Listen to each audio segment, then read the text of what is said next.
Jeff Hartman, editor of BehindTheSteelCurtain.com, with you for another episode of the Steelers postgame show. And yet again, here we are, Lance, my co-host Lance Williams, with another doomsday prophecy that was another Steelers game as the Steelers drop a tough one, 24-20. They lose in San Francisco. They haven't won there since 99? Yes, I was at that game. Yes. They did not party like it was 1999, and they're now 0-3. So, Lance, welcome to the show. That was a tough one to watch. 5 turnovers. They were only able to equate those turnovers to 6 points, 2 field goals. Knee-jerk reaction. What is it? Oh, the team is just pretty bad, pretty inconsistent in all phases. Special teams is not good enough. Defense is not good enough. Offense is not good enough. No particular unit is good enough to support a first-year starter or a second-year starter with limited experience. They're just bad all the way across the board. Luckily for them, I think they're playing the Bungles in week 4, correct? That is correct. Both teams are 0-3. Someone's got to win. So there's some flashes. It's just not consistent enough and good enough. And it's not good enough in a variety of facets to support such a young quarterback. Yeah, I agree. And I really hated the game plan coming into this game. You have to – they played right into the 49ers' strengths. If you think about the first half offensively, the Steelers were determined to try and establish a run game, and they literally were banging themselves. They're banging their head against the wall multiple times over and over again with a loaded box. And for the third straight week, the defense loaded up the box and said, "We dare you to throw it deep." And the Steelers refused to. And when they tried to, the offensive line, who I thought had one of the worst performances I have ever seen in at least the last 5 years, they had no answer to D Ford and some others along that defensive front, which is very good, by the way. I don't want to take anything away from the 49ers, but on a day where a defense creates or is given, depending on how you put it, 5 turnovers, you got to win that football game, period. Yeah, I mean, to your point about running against a loaded box, you can run against a loaded box. I mean, we've seen teams do it. And a lot of times running against a loaded box, you can pop one and you can get a big run. I mean, we've seen guys like Adrian Peterson do it for years, although they don't clearly have an Adrian Peterson. But I think the bigger issue in trying to run into an 8-man box is, man, you got to get some movement. They don't get movement consistently at the line of scrimmage. And although it's a loaded box, but when you're running on first down and getting 1 yard, no linebacker is making that tackle. No. Like that's the defensive line making that tackle. There are too many run stuffs. They have to get that cleaned up. So the offensive line is not playing good enough. The tackles were getting dominated for stretches of this game. Bosa and D Ford were eating.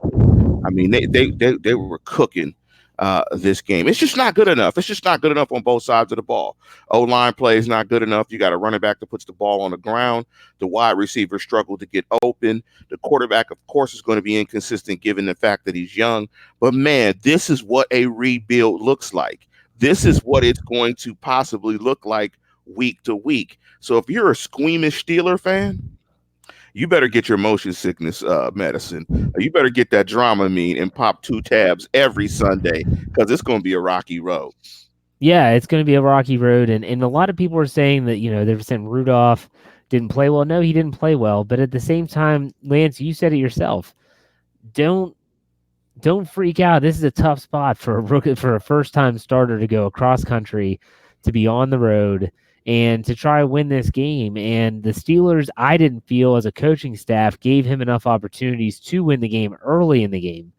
And then the second half, when they started to open up the playbook a little bit, or at least play calling a little bit, you saw a little bit more success. But the crazy thing is, and it's always going to come back to this for me, and it's something that I mentioned on the Steelers preview, on the Standard as a Standard.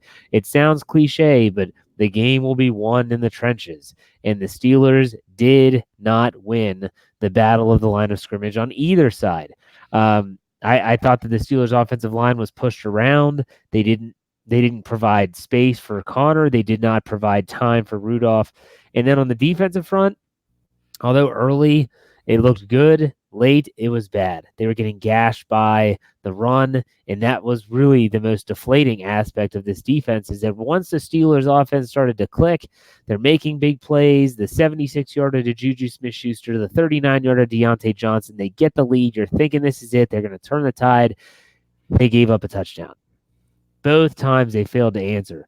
And so Yeah. for me, it comes down to, I'll give you an example. Let's put an APB up for Cam Hayward. Has anyone seen him other than when he was laying on the ground hurt? No, you have not. I mean, and to your point, Jeff, again, this defense, and this is why football is the best complementary game around. Baseball is one too, given, pitching and offense and all that stuff. They don't convert third downs. What that does is it gashes your defense out. Your defense probably plays 20 to 25 additional snaps. You're gassed in the second half. And what does that cause? You get you get time of possession is lopsided. You get a team that runs the ball 40 times. like you can't sustain on defense when a team has an opportunity to run it 40 times. So I'm just looking at the play calls here, and I'm doing just a rough count. San Francisco ran 72 plays to the Steelers. I'm looking at 49 because I'm just counting the rushing attempts and the passing totals, the attempts. I'm not counting the sacks. Well, if I add the 2 sacks, I'll round it up to 30. So you got 52 snaps to 73 snaps on the road. It was pretty hot out here today. It's tough on the defense. But like you said, Jeff, no excuses. Your rookie quarterback is out there, or second-year quarterback, very inexperienced starter, is out there trying to just play the best he can and maintain and not lose the game. And your defense doesn't pick them up. That's depressing, demoralizing. And again, there is no unit on this football team that is good enough at the moment to sustain the rookie. Well, yeah, and again, he's not a rookie, but he feels like a rookie Right. because it's his second year. I get what you're saying, but the thing is that I guess for me, I was expecting a little bit more creativity than what I saw offensively from the game plan standpoint. I did like, the end arounds were successful. One to Johnny Holton, one to Deontay Johnson. You're talking about a young offensive group when you have Juju Smith-Schuster, James Washington, and Deontay Johnson as your primary 3 wide receivers. That's a very young group. Early on in the game, Deontay Johnson, I think Mark Cabali of The Athletic pointed out he was cutting off his routes too soon. That was some of those errant throws by Rudolph. Rudolph was inconsistent early. I'm sure that he was feeling some nerves after the game or during the game, and he definitely settled in. I do want to mention, though, for those Steeler fans that are thinking that it's all lost, that the season's over, and everyone's hating the Minkah Fitzpatrick trade because now they don't have a first-round pick next year. We'll talk about him in a second. The Cleveland Browns play on Sunday Night Football. It's about to kick off in about 5 minutes. If they lose to the Los Angeles Rams, then the Steelers are in the same spot they were in the division as of yesterday, because the Baltimore Ravens lost to Kansas City. They're 2-1. The Bengals lost 0-3. Steelers are 0-3. If the Browns lose, they're 1-2. I think what you have to do is, if you're trying to spin this in a way that gives the Steelers a little bit of hope, it's that you focus on one thing: the AFC North. That's Here's it. what I'm going to do, Jeff. I'm going to spin it even more. Sure. Talking about a division title, talking about the playoffs, talking about any of that should not be mentioned. You literally have to look at this team week to week. Yeah. Like this is a week to week team. Talking about where they are, like none of that matters, right? They're just trying to get a win, and they're trying to finally put together a consistent 4 quarters of play. You've seen a quarter here, you've seen 2 quarters here, maybe a quarter here, but they have yet to put together a cohesive 4-quarter effort. They played well in spots in the first half, not in the second half. So it's about one game at a time, literally. And that's one of the few cliches that I absolutely get right every single time. One game at a time. It's just one game at a time. Like standings, none of that. You can strip all that talk away. It's about what do they need to do to get right against the Bengals, period. Yeah. And at this point, exactly, you're looking at 0-3. You literally, like you said, have to take it one game at a time. It's a one-game season. You're just trying to win one game. And then when you win one, you're just trying to win that second one. And it was a it's tough the way that the Steelers have lost the last two games. They've been there. Week one was they had their doors blown off. I've said it a million times. By halftime, everyone's thinking this game's done. These last two games were totally different. It's a situation where, my goodness, they had a chance in both of those games, and yet there was always something going wrong. Now, I did get to see before we went live on the air, Dejan Kovacevic of DKPittsburghSports.com posted on his Twitter feed an interview with Mark Barron, who was called for that costly third down hold on George Kittle. Barron said that he didn't feel like he held him, that Kittle ran into him, that Kittle was reversing his field.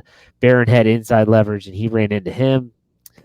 I'm not saying I believe in that, but Lance, this game was, like we always say, the famous Joe Gibbs quote of the game of football can be boiled down to 3 or 4 plays.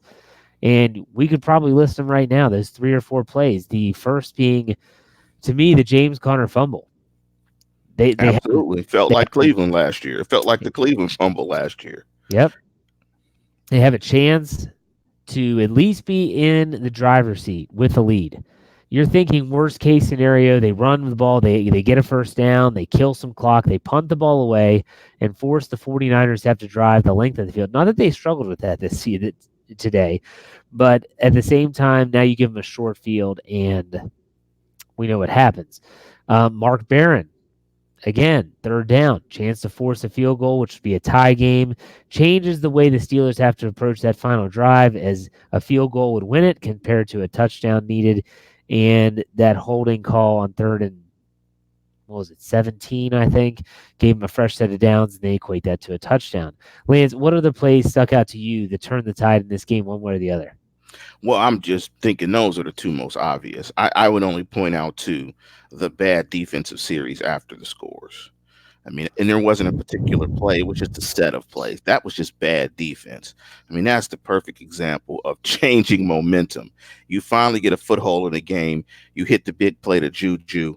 What you want is your defense to give you the ball at least in 6 snaps, but you give up a touchdown, and now you're chasing the lead again. So it's just, not one particular play. It's just the bad and the inconsistent defense in the game that really just did not pick up this quarterback. When you have a quarterback as young as Mason Rudolph, you have to be able to lean on something. And, he wasn't able to lean on the defense or the running game. There aren't just enough pieces good enough right now on this football team to get them to win. Okay. Another way to spin this a little bit, and we're always trying to, spin the web. So here we go. Let's look at who the Steelers have played. Okay, they lost to a team that hasn't surrendered a touchdown yet, I don't think. Last I checked. I don't know what the final score is. New England today. They beat the Jets pretty bad. New England, dominant team, looks to be a Super Bowl favorite once again. They lost to a Seattle team that they did lose to New Orleans today, but they're 2-1. And they lost to an undefeated San Francisco 49ers team. I don't want people to think that the Steelers are out here losing to the Miami Dolphins or to the New York Jets. They are playing, like, Lance, you said it best on our Standard is a Standard show this week. San Francisco's defensive front is good. Yeah, I mean, absolutely. They're good. And Pittsburgh's defense, although they made plays, it just seemed like in a lot of this, it just seems like they're just a heartbeat off. You know what I mean? Like, there were a couple plays where they were just a second late or not. You know what I mean? It's just tough. See, this is what it is, Jeff. This isn't a defense, particularly, and there's no defense typically in the National Football League that can sustain if they play, let's say, 65 snaps or more. I mean, when you're starting to get to that range, you're not fresh in the second half, and then you start giving up stuff. Imagine what this defense would look like if this offense could actually convert third downs consistently. I mean, you see what this defense looks like when it is fresh and it's hunting. Man, I mean, you just can't. And I'm not surprised that the defense does not sustain itself in the second half. I mean, the Steelers have to be one of the worst third down conversion offenses in the National Football League. It has to be bottom 5. I would guess that it's bottom 3. I think they've only converted maybe total on the year like 4, maybe 5 in 3 games. So it's just really hard to play sustained defense when you don't convert third downs. So, and that again is why the game is such a complementary game. A lot of times your offense is your best defense, and they needed the offense to hold the ball when that defense was clearly gassed in the second half. Speaking of third downs, I'm not sure if you said this. They were 3 for 12 today on I mean, third down for 20. actually, that's positive. Actually, that's a good day for them. Like the previous games, I think they were like 1 of 13 and like 1 of 12. I mean, converting three, that's like an uptick. Like that really is. I'll look that up and I'll give you the number because I have it in my Google Sheets. But trust me, that's an uptick, Jeff. Okay, so let's look at some team statistics here before we get into the specific player statistics. So you have total first downs. Listen to this number: the 49ers 26, the Steelers 11. Now, the 49ers had 3 due to penalties, Steelers had 1, so that's kind of a push. Efficiency, they gave up the 49ers on third down were 6 for 11. That's 55%. Not outstanding, yet it is what it is. Total net yards, San Francisco 436 to Pittsburgh's 239. You mentioned the plays run. San Francisco 73 to 51 for Pittsburgh. Rushing yards, the 49ers had 168, Pittsburgh 79. Passing yards, San Francisco 268, the Seattle Steelers 160. The 49ers only gave up 1 sack. Pittsburgh gave up 2. Gross yards, you can see that. So there you have that. It was just. Let me give you the third down totals, Go Jeff. for it. Yeah, go for it. They've converted 9 of 35 third down attempts for a tune of 25.8%. I don't know where that ranks, but riddle me this: it's probably bottom 5 in the National Football League. Say that number again. They've converted 9 of 35. Oh, 9. They're averaging 3 a game. So in the Patriot game, they were 3 of 12. Seattle game, 3 of 11. 49er game, 3 of 12. Until they get stats like that right, they're going to struggle. I mean, they're going to struggle, and the snap counts are going to be tilted, and they're going to struggle. If you look at their defense, Patriots 7 of 14, Seattle 5 of 13, and I think in this ball game, San Francisco was 6 of 11. You can't support that and win games. You can't be a sub 50%, hell, a sub 30% third down offense and above 50% third down defense. It just won't sustain itself. You're giving up 47% on third down on defense, and you're only converting 25% of your third downs on offense. You're not going to win football games that way. Okay, let's dig into the individual statistics a little bit. James Conner finishes as the leading rusher for the Steelers, 13 carries, 43 yards. Mason Rudolph with 4 carries for 15 yards. Not good rushing numbers. Any comments about Conner or the rushing game that we haven't already said? Where's Samuel at? Was he hurt? Was he a healthy scratch? I mean, where was he? No, he was there. They just didn't give him he didn't even touch the football. He did not touch the football. I mean, again, it's not good enough. You're leading bell cow back 13 of 43, 3.3 yards per carry and a fumble. In comparison to the Niners, their 2 backs had 12 of 79 and 14 for 68, averaging 6.6 and 4.9. Just not good enough. Right. Let's look at Mason Rudolph now. 14 of 27, 174 yards, 2 touchdowns, 1 interception for an 81.4 rating. Mason Rudolph, in my opinion, I said it earlier, I didn't think he was early on. He looked confused a little bit. The 49ers were definitely showing pressure from one side and bringing it on the other. The offensive line looked confused, whether that's Rudolph wasn't adjusting the protections well enough. I'm not sure. Lance, thoughts on Mason Rudolph's debut and his first NFL start of his career? Average. Yeah. I would say, would you say as expected? Yes. Okay. I think it's about what you could ask for. But he put the Steelers in a position to win. He put them in a position to win. They had the ball with under 4 minutes to go in the fourth quarter. For a young quarterback to go on the road, I keep wanting to call him a rookie, but for a guy that only has 2 starts to go on the road against an undefeated team, and you have the ball under 4 minutes, You can't ask for anything more.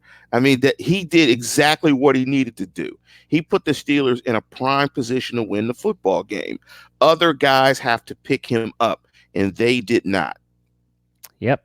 I agree. And I'm not absolving him of any wrongdoing. His interception was awful. The rolling to your right, throwing across your body, not reading underneath coverage is. I would hope.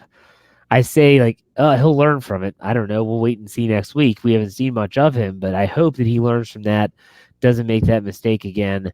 I'm sure he'll own it for sure. Let Receiving. me, let me, let me just say Go this ahead. before you go into the Sure. receiving stats. If I told you that Mason Rudolph put the Steelers in position to win a game and they had the ball in the fourth quarter with under 4 minutes to go every single week, man, I'm gonna buy. I'm gonna buy that. That's some stock I'm gonna buy. Yeah. However, the negative to that is how many times you're going to get 5 turnovers. What did they get? 5 turnovers or 4 in the first half?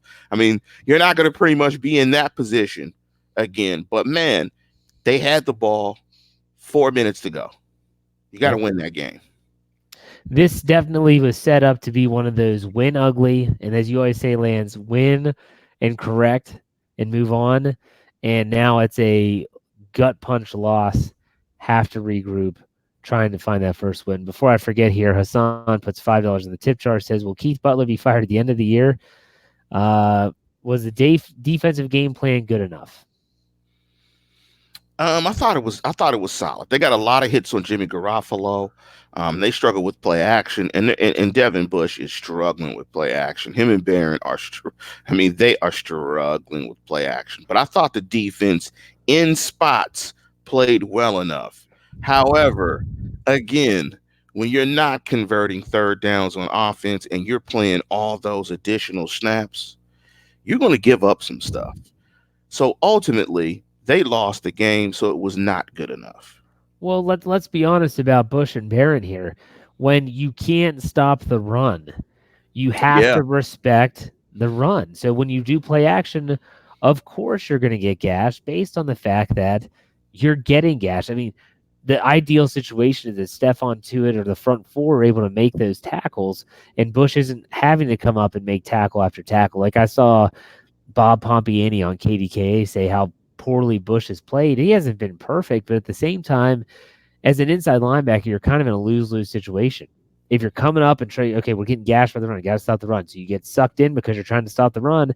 They dump it over your head. That's good offense because they have you in that predicament. So, as always, the live chat is just filled with nothing but positivity. So let's just keep going down the line with our with receiving.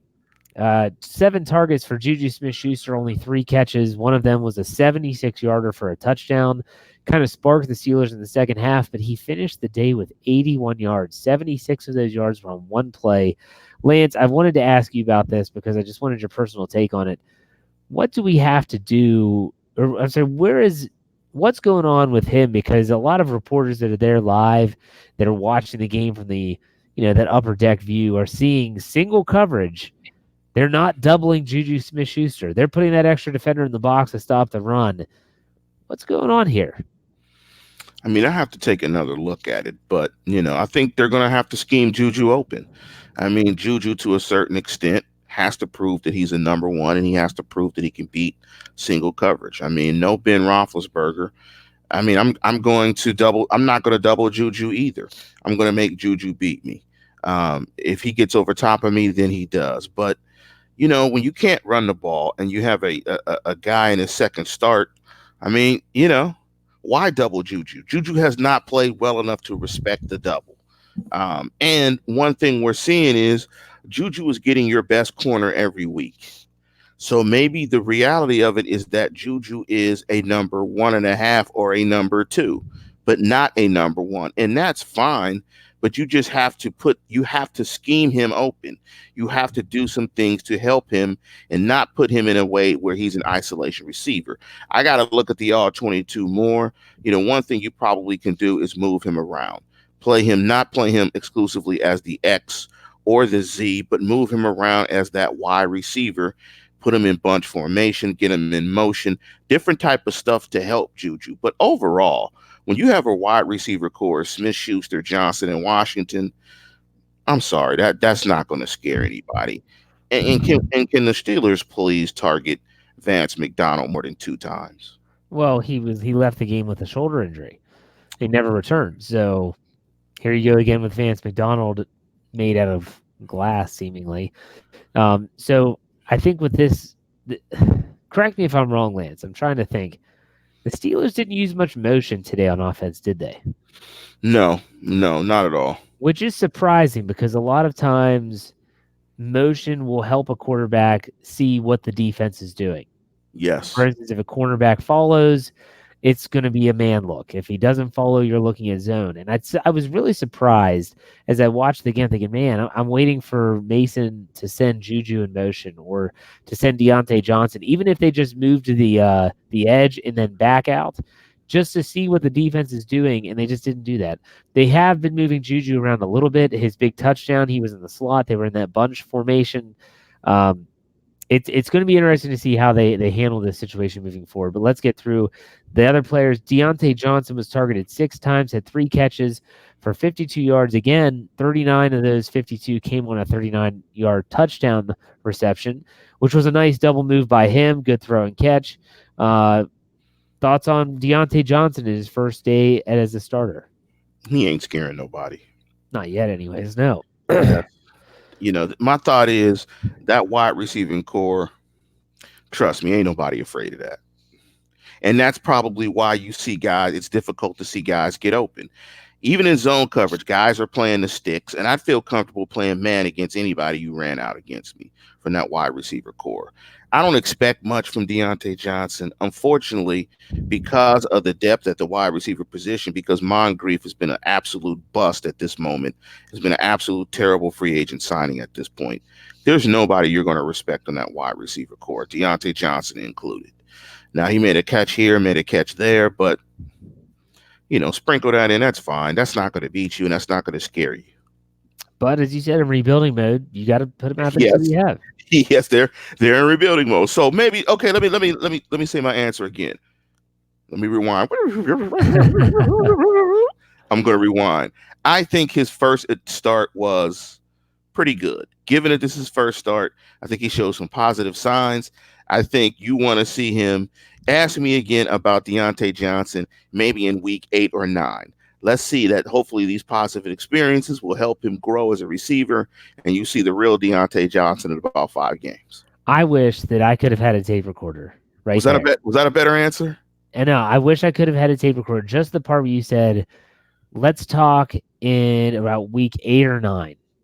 Because all these people in the live chat right now, and all these people on Twitter, and all these people on BehindTheSteelCurtain.com, the world is ending. This team sucks. He sucks. Rudolph sucks. Devin Bush is a waste. Blah, blah, blah, blah, blah. They're just, how in the heck are you going to gauge Mason Rudolph after one career start? Did you really think that he was going to step in like Ben Roethlisberger did and rattle off 15 wins in a row on road Yes, to the? they did. They probably did.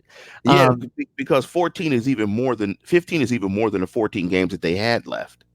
Yeah, no, Exactly. So, but the thing is, so let's give these players, if we can all just wrap our heads around this rebuilding mode. Okay, that doesn't mean that you're tanking for Tua as the Dolphins are down in Miami. But if we're going to embrace the fact that we just need to take a wait and see approach to this thing, let's wait a few weeks before we rush to judgment. And so that's no, what no, no, no, no, no. That's unacceptable. I got to rush to judgment today. No way. We suck. They suck.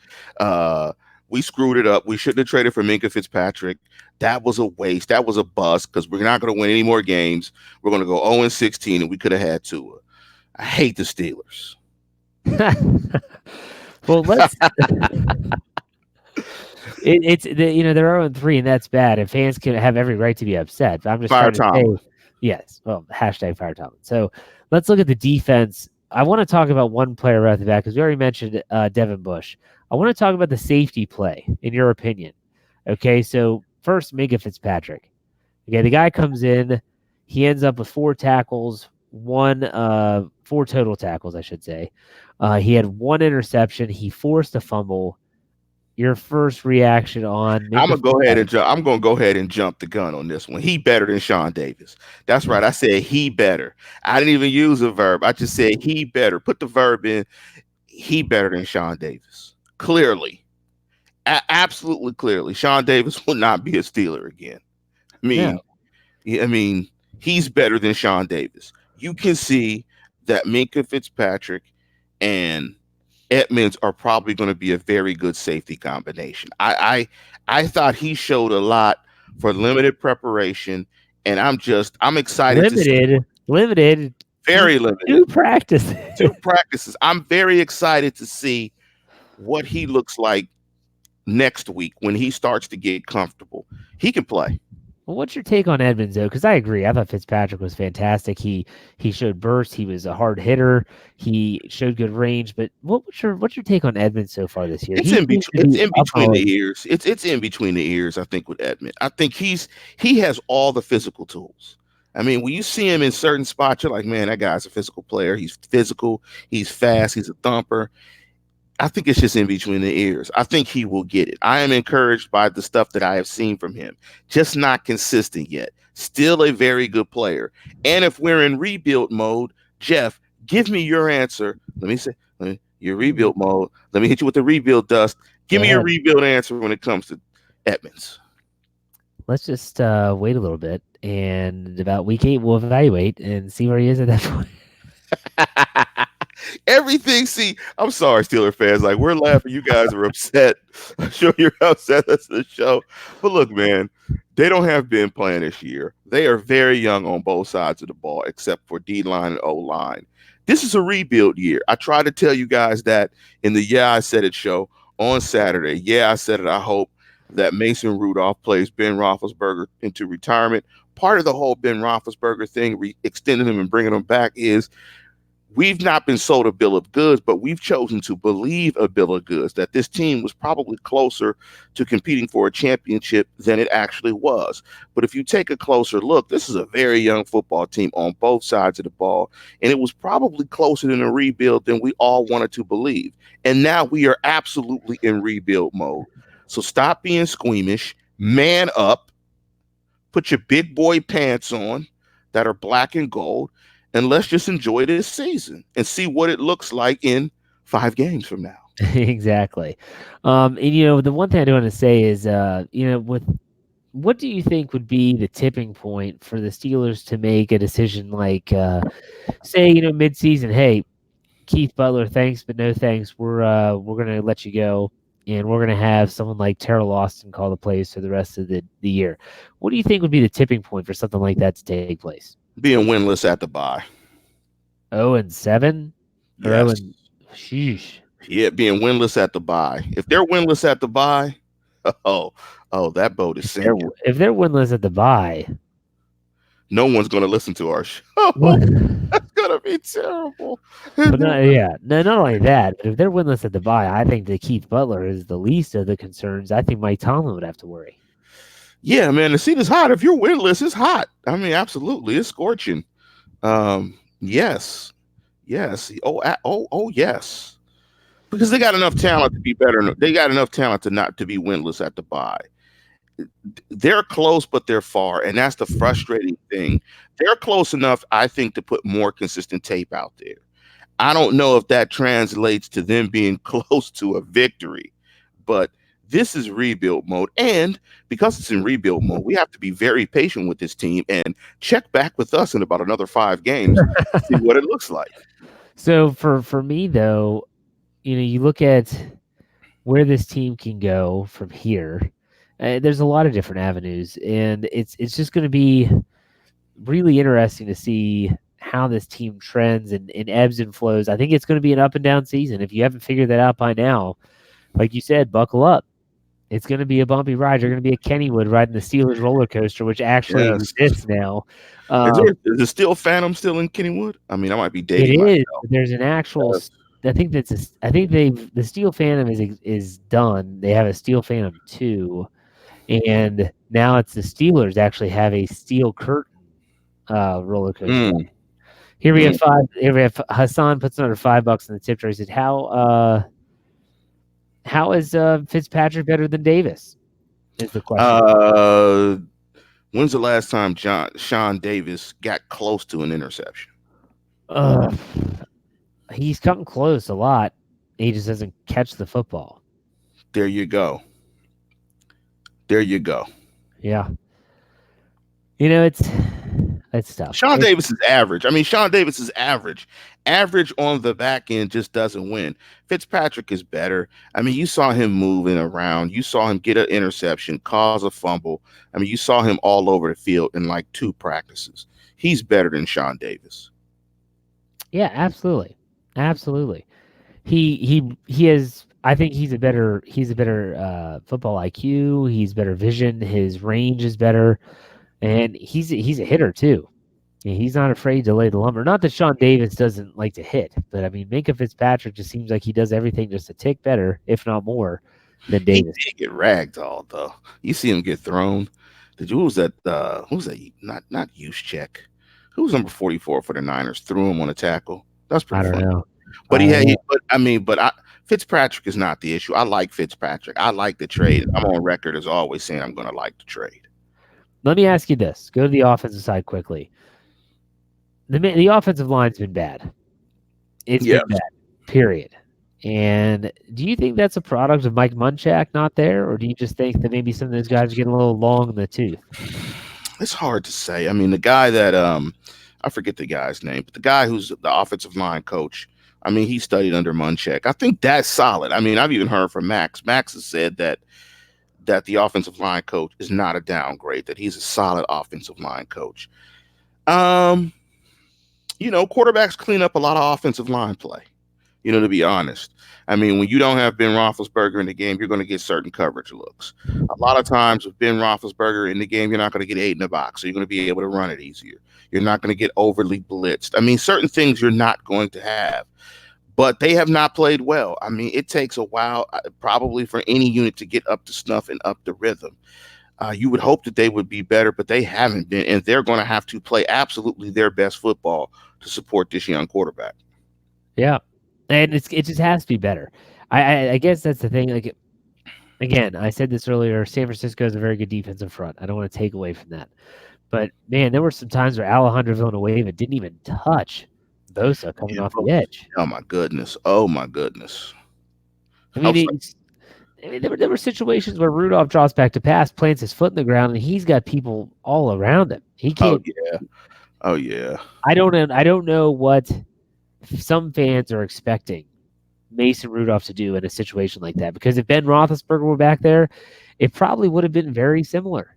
They didn't have time, especially in the first half, to even make any deep throws. Everyone says you got to throw deep. You got to give them time to go 7-step drop, 5-step drop, and be able to deliver the football deep. I mean, it just wasn't there. I mean, if you can't run the ball, right? If defensive line essentially does not have to respect the run, you can't run the ball. I mean, you just get after the quarterback. You're like, you're not even worried about the run. Look, somebody will handle it. We're going to run it. We're going to literally do what the Lions used to do. We're just going to get upfield and get past the run. Our linebackers are cleaning up. They can't move anybody. They can't run it anyway. So even if we run past the run, we'll still only give up a 3-yard carry. I mean, the thing that was really inconsistent in this game and really frustrating was first down offense. I mean, they hit some plays in the second half, but wow, first down offense was really bad. And I asked Dave to take a look at what they averaged per play on first down if they took out, I think, probably the long play to Juju. I think that was a first down play to Juju where Juju scored.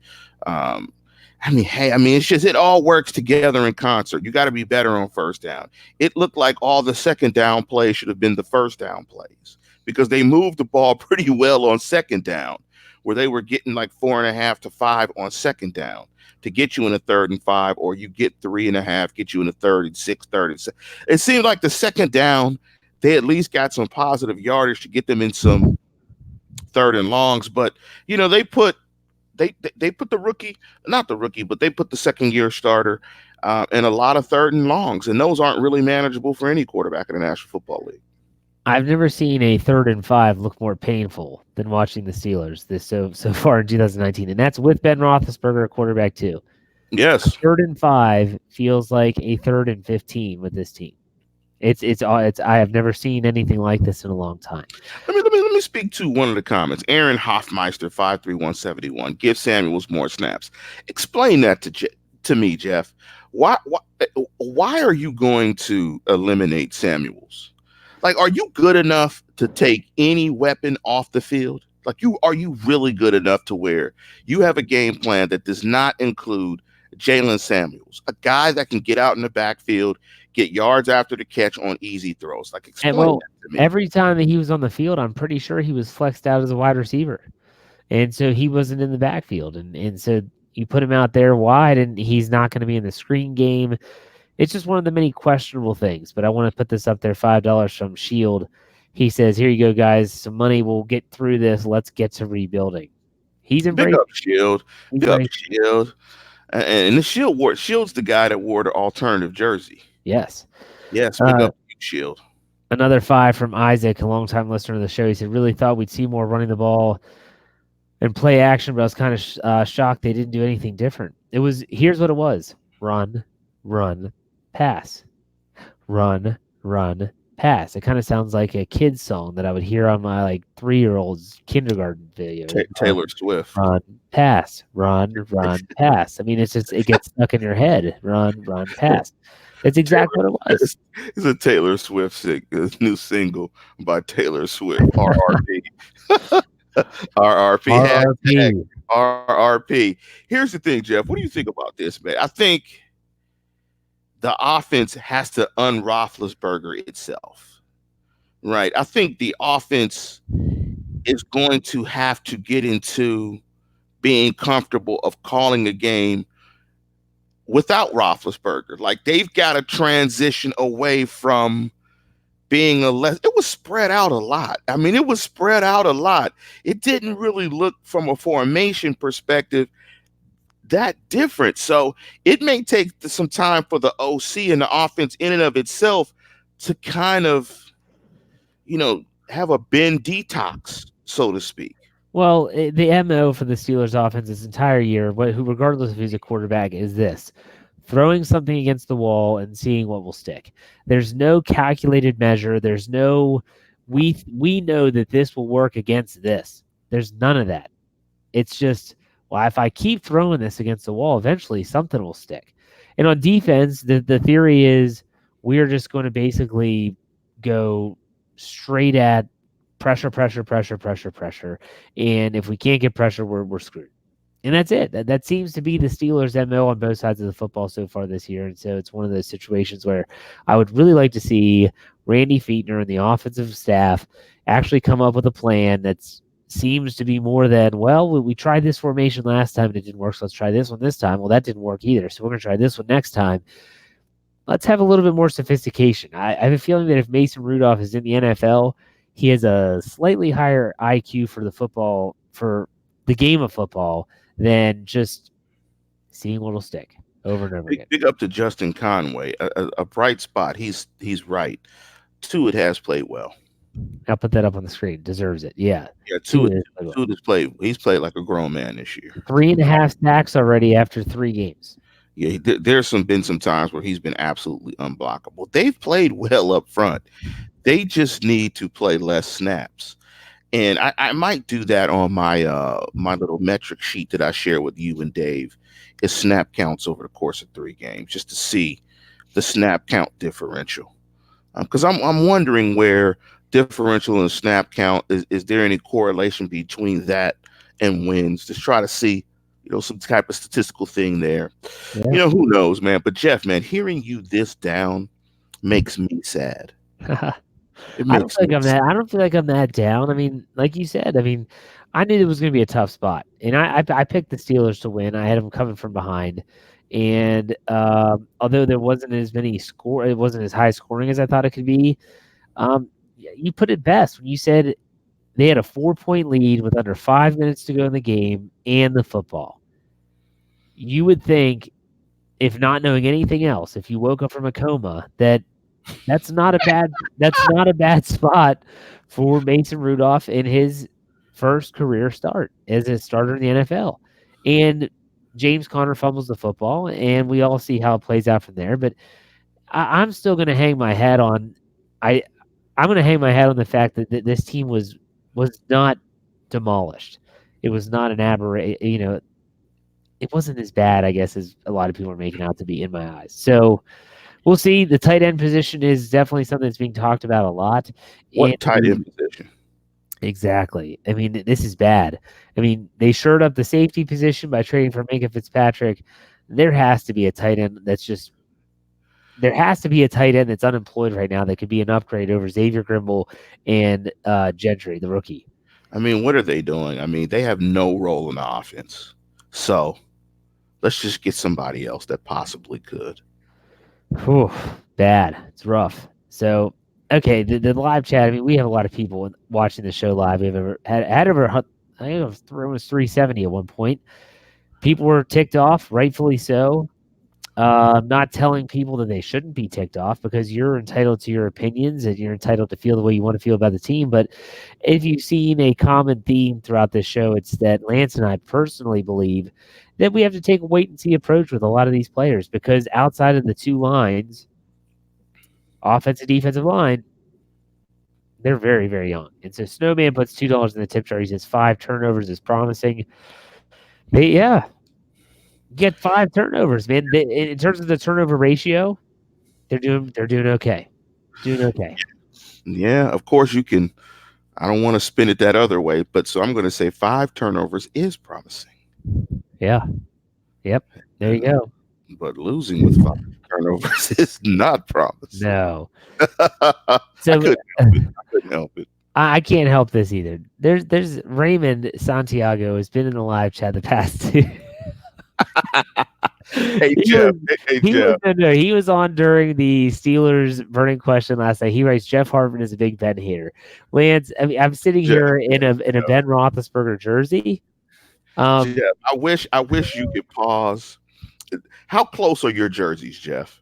I'll hold it down. They're all upstairs. Oh, I they're didn't all go upstairs upstairs. yet. I wish you could go and get probably your 10 Ben Roethlisberger jerseys. And you could just hold each one up while we do I'm it. literally sitting here in a Ben Roethlisberger jersey. He is the biggest Ben Roethlisberger fan that I know. Like every jersey that Jeff has is Yes, a Ben Roethlisberger jersey. Every single one. If anyone is a Ben Roethlisberger hater, it's me. It's me. It is not Jeff. Trust me. So I will take all of the vitriol. Jeff is not a Big Ben hater. If thank anything, you. Thank I you. am a Big Ben hater. He's a guy that I hate that I have to like at times. Yeah. So listen to my show. Listen to the Yeah, I Said It. I hope Mason Rudolph plays Big Ben into retirement. Like, what more can I say? Listen to that as my evidence that if there's a hater between us two with Ben, it's me, not Jeff. I gotta hold you down, co-host. Yeah. Thank you. Raymond says that he did it for the laughs, and I'm sure he's true. And Carswell says, take that Ben jersey off. I don't own any other jerseys. Like any jersey I would go to is another Roethlisberger jersey. So I'm not joking around when I say that I don't own any other player's jersey other than number 7. I have Color rush, I have an white, authentic black. block I've got letter. yes. Only thing he doesn't have is like an alternative colored jersey Ben Roethlisberger, like the gold jersey Big Ben. I wouldn't buy those for anybody though, because it's not a jersey they're going to wear on the field. Exactly. See, Jeff has all been all the time, and I'm telling you, Jeff's inner self, his inner 7, is hurting.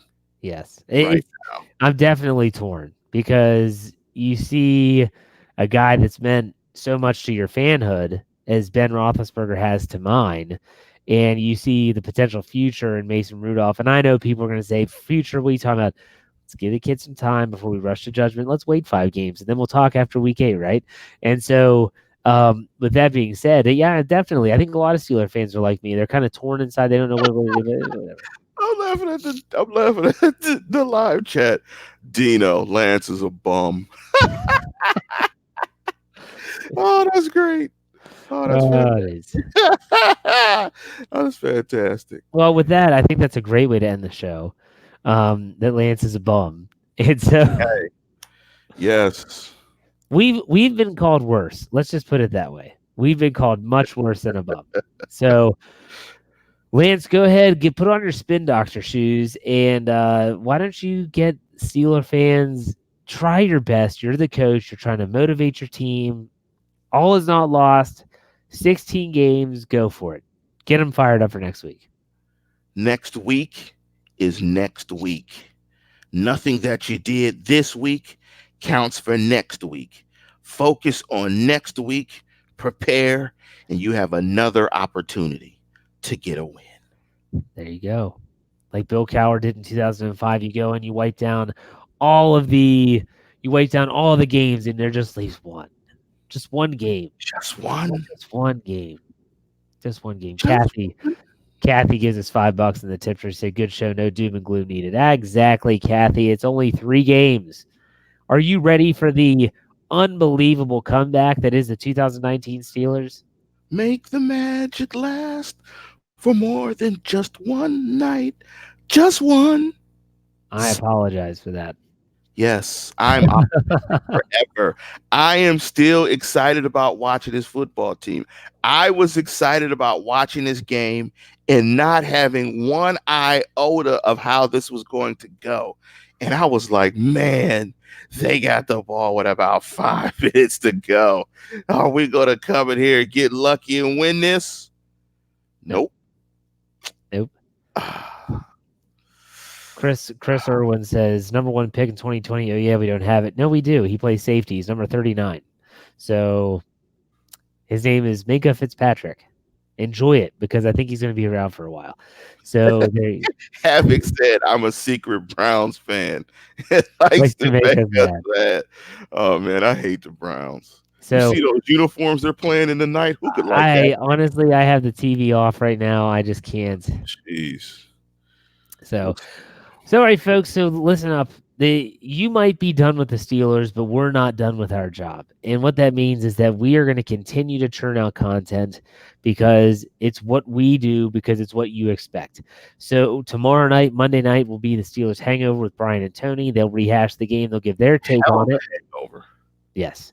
Tuesday will be the Stat Geek with Dave Schofield. Wednesday will be our show, The Standard is Standard. We're hoping to get a Cincinnati Bengals podcaster on with us.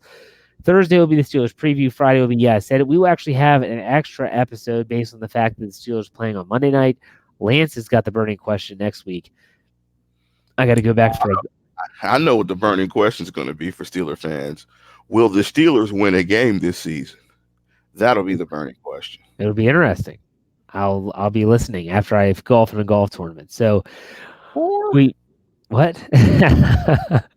So listen, here we go. 1 week at a time. Bengals are up next. Monday Night Football. We're still giving away those tickets, by the way. So check out that promotional stuff going on. Check the website for all the details on that. Lance, as always, send us off. Tune in, tell a friend, and subscribe. Absolutely. We will see you next week for another episode of the Steelers Postgame Show.